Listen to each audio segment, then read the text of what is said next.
Let's begin with our second concept, that is identification of hindrance points in a project. So these all would be our hindrance and these all would be our talking about in this concept. So beginning with ineffective project planning and preparation. You all know the importance of planning and its preparation, and if you are failing at the planning stage, then all the rest of the stages wouldn't be able to be effective, or your project wouldn't be able to proceed in an effective manner. So let's talk deeper about ineffective project planning, what and how it is, and then we would be continuing and ending up with improper. Firstly, the biggest problem that any project faces is the planning. Planning is a way out of expectations and is haphazardous. These are boundaries conditions not covered in a project plan. In some cases, for example, the issues come up as the one of the as to the one of the stakeholders is missed from being taken on board, like having any different opinion.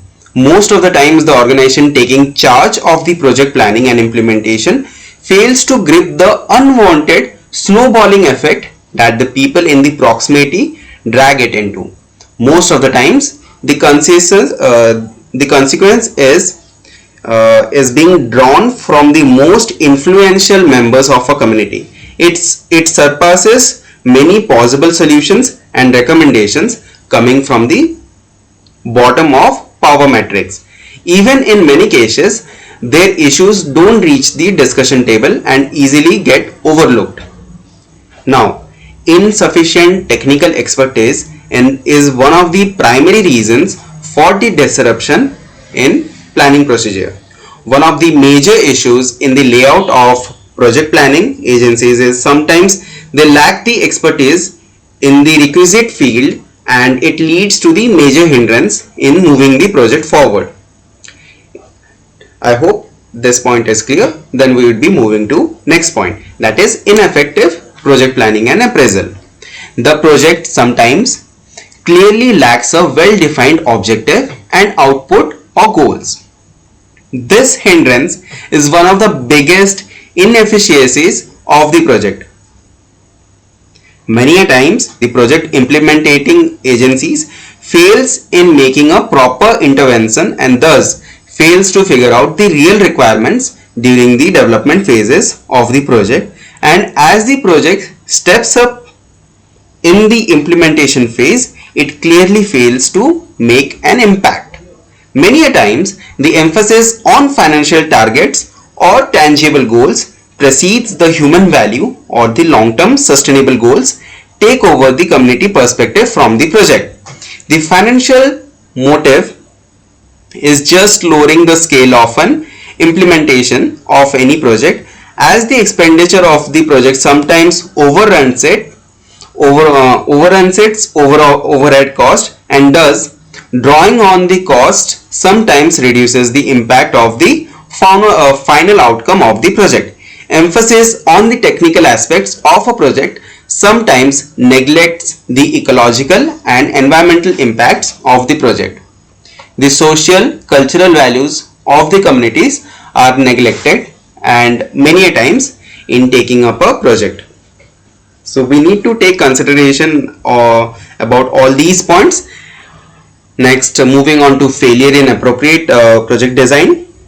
In most of the project, to cut on the cost, resource utilization is put under scanner, and most of time the resource either go underutilized or overutilized. Many times with the running of a project and in the mindset of the runtime, it is observed that the cost of implementation planned and cost of implementation in real is starkly different, as many a times the resource allocation under particular head is not up to the mark and disruptions arises in the middle, which will lead to further lowering in the quality of output.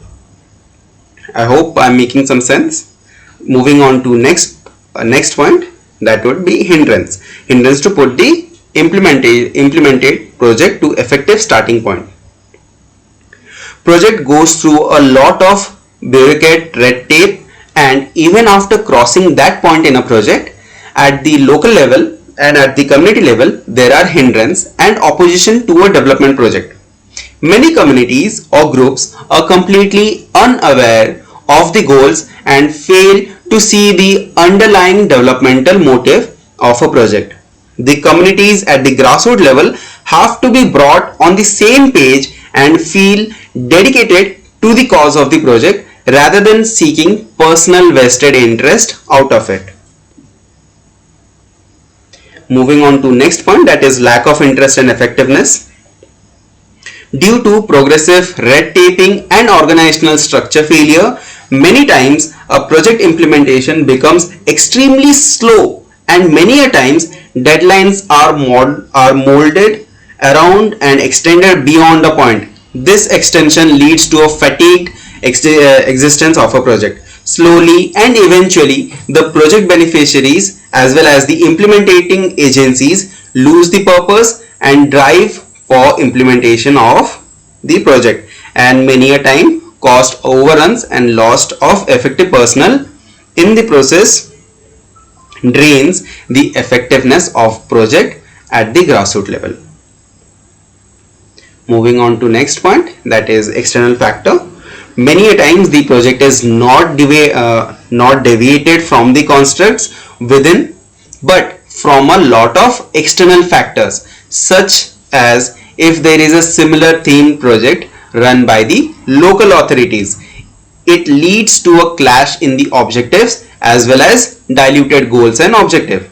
As in India, many a times due to the federal structure of governance, the power holding authorities at the state and at the center differs, driven by political motivations of gaining goodwill for electoral politics. The governance at the center and the state, rather than working in a coordination work in parallel in tandem to bring up projects with most of the objectives being drawn from a similar framework to a point where even the beneficiaries of the project end up being the same. Thus, this brings the outcome and effectiveness of a project in a fix. This also leads to a failure in funding mechanism, as the funds get doubly exploited and the resources in the region are overexploited due to excessive uses. This also causes the scarcity of effective personnel for the project proposal, planning and implementation. I hope this point is clear. Like what we were trying to say is there may be chance ki there are two projects running simultaneously in a region, but they might be they might also be having the similar objective, which would like if you are running a project for a particular object, suppose let's say water scarcity, and another project is also working for water scarcity problem, then that doesn't make sense. You should be having different projects for different objectives, not for same objective. Like you are investing funds, you are investing double the funds for the same goal, and that is what we were trying to make you understand in this point. Okay, next let's move to our next point, that is improper planning for monitoring and post project analysis. Many projects run well until it is monitored and handled by the project implementing agencies. When the control of the project is passed on to the community, most of the projects derails and fail to maintain the impact and strength over a longer duration. Many times due to a federal structure and cost cutting measures, post project analysis and corrective measures, which are a core to the project going strong and sustainable over a longer run, aren't included in the project planning phase, and hence there are no resources allocated to the phase post the project implementation. This is a major challenge when a project is when the project implementing agencies withdraw themselves from the area, and the project start to derail from its objective. Moving on to next point, that is overrun of a project and personal deadline. And now here we are going to talk about the deadline of cost and excess availability of funds and inherent corruption cropping up as a part of the project. Implementing agencies corrupts the cause of the project. The project, in abundance of funds, might become overstretched and run overboard on hiring of the personnel, and the agency may get tempted in dealing the project to the peak to continue receiving the funds and divulging the fund in a different sector or over different project altogether. Let's talk about unstable management and community disruption. Internal conflicts among the project management agency can cause a drip down detrimental impact over the projects undertaken by the organization.